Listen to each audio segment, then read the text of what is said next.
Big TV భక్తి సమాచారం WhatsApp ఛానల్లో జాయిన్ అవ్వండి. అన్ని విశేషాలు ఎప్పటికప్పుడు తెలుసుకోండి. నమస్కారం గురు. సమస్త సన్మంగళాని భవంతు, కళ్యాణమస్తు.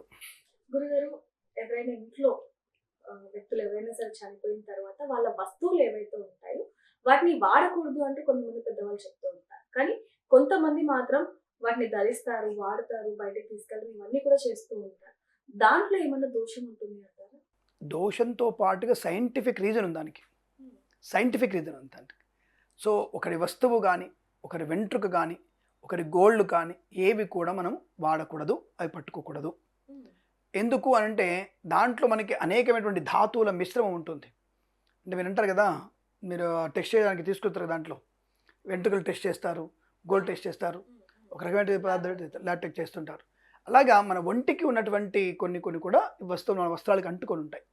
సో ఇక్కడ ఎట్టి పరిస్థితుల్లో వాటిని మనం తీసుకెళ్ళి వేరేగా ఇంకొకరికి ఇవ్వకూడదు. ప్లస్ మరణించిన వారి యొక్క వస్త్రాలు కానీ, మరణించిన వారి యొక్క ఆభరణాలు కానీ నేరుగా ధరించడానికి లేదు. ఒకవేళ వాళ్ళ వస్తువులు వాడుకోవాలని కోరిక ఉంది, నో ప్రాబ్లం. 13 రోజుల తర్వాత, అంటే వాళ్ళు చనిపోయిన 13 రోజుల తర్వాత, అంటే ఈ కర్మకాండ అయిపోయిన తర్వాత ఇంట్లో ఉన్నటువంటి ప్రతి ఒక్క వస్తువు కూడా పట్టు చీరలు లాంటి ఖరీదైన ఉంటాయి. 50,000 లక్ష రూపాయల చీరలు ఉంటాయి.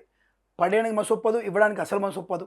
కాబట్టి మనం ఏం చేయాలి, అప్పుడు దాన్ని తీసుకెళ్ళి మీరు పెట్రోల్ వాష్కి ఇస్తారు కదా, డ్రై క్లీనింగ్కి ఇచ్చేసే అవకాశం ఉంటారు. అట్లా పెట్రోల్ వాష్కి ఇచ్చేసి అవి ధరించే ప్రయత్నం చేయండి.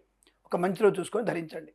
రెండవది, ఆభరణాలు కూడా మరిగేటువంటి నీళ్ళల్లో, అంటే దాదాపుగా ఒక 60-70 డిగ్రీలో మరిగే నీళ్ళల్లో అవి బాగా మరగబెట్టి అవి ధరించే ప్రయత్నం చేయాలి.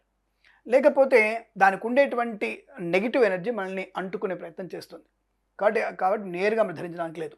రెండోది, వారి యొక్క వస్తువులు కానీ ఏవైనా సరే మనం దానం ఇవ్వడానికి కూడా నేరుగా దానం ఇవ్వకూడదు. ఏవైతే ఇద్దామనుకుంటున్నారో అవన్నీ కూడా, అంటే ఒక దానం ఇచ్చేటువంటి వస్త్రాలు ఉన్నా సరే మరిగేటువంటి నీళ్ళల్లో మరగబెట్టి, 1-2 గంటలు మరగబెట్టి ఆరేసి అప్పుడు ఇచ్చే ప్రయత్నం చేయాలి దానం ఇస్తే. అంతే తప్ప నేరుగా చనిపోయిన వాళ్ళ వస్తువులు కానీ దానం ఇవ్వడానికి పనికిరాదు. అది మనకి నెగిటివ్ ఎనర్జీ కలిగిస్తుంది. డిఎన్ఏ టెస్ట్ చేస్తారు. డిఎన్ఏ టెస్ట్ ఏంటి, నీ చిన్న దారం దొరికిన సరే నీ వస్త్రం ఇది, దాని డిఎన్ఏ టెస్ట్ చేయొచ్చు. అంటే మన డిఎన్ఏ ద్వారా మళ్ళీ ఒక వ్యక్తిని పుట్టించవచ్చు, అది సైన్స్ చెప్తుంది కదా. కాబట్టి 10 రోజులుగా మన చొక్కాను చీరలు కానీ పట్టుకున్నటువంటి మన దాంట్లో ఎంత డిఎన్ఏ ఉంటుంది. దాన్ని నేరుగా తీసుకెళ్ళి వాళ్ళు మనలాంటి సృష్టించవచ్చు, మనలాంటి వాయిస్ క్రియేట్ చేయవచ్చు, మన వ్యక్తిని క్రియేట్ చేయవచ్చు, డిజిటల్ దాంట్లో మన వాళ్ళ పేరు పెట్టవచ్చు, ఏదైనా చేయవచ్చు. కాబట్టి ఈ శరీరంలో ఉన్నటువంటి శరీరానికి కత్తుకున్నవి కానీ మనం కప్పుకున్నవి కానీ ఏవి కూడా నేరుగా మనం ఇవ్వడానికి అవకాశం లేదు. కాబట్టి అటువంటి టెస్ట్ ద్వారా మళ్ళీ ప్రమాదం జరిగే అవకాశం ఉంటుంది. కాబట్టి మనం తీసుకోవద్దు. రెండవది, శాస్త్ర ప్రకారంగా ఏ వస్తువు మనం వాడుకున్నామో ఆ వస్తువు మనకి నెగిటివ్ కలిగే అవకాశం, అంటే ఆ వస్తువు మన మీద నెగిటివ్ ప్రభావం చూపించే అవకాశం ఉంటుంది. కాబట్టి తీవ్రమైనటువంటి నెగిటివ్ అనేది మనకి కొద్ది ఇబ్బంది కలిగిస్తుంది. అంటే శాస్త్రీయ దృక్కోణంలో డిఎన్ఏ అంటున్నాం. ఈ యొక్క ధార్మికమైన చింతలు చూసుకుంటే ప్రేతాత్మరూపమైనటువంటి ఆరా అనేది మనల్ని పట్టి పీడిస్తుంది. కాబట్టి చనిపోయిన వాళ్ళ వస్తువులను ఎట్టి పరిస్థితుల్లో మనం నేరుగా వాడడానికి అవకాశం లేదు, అలా చేయకూడదు.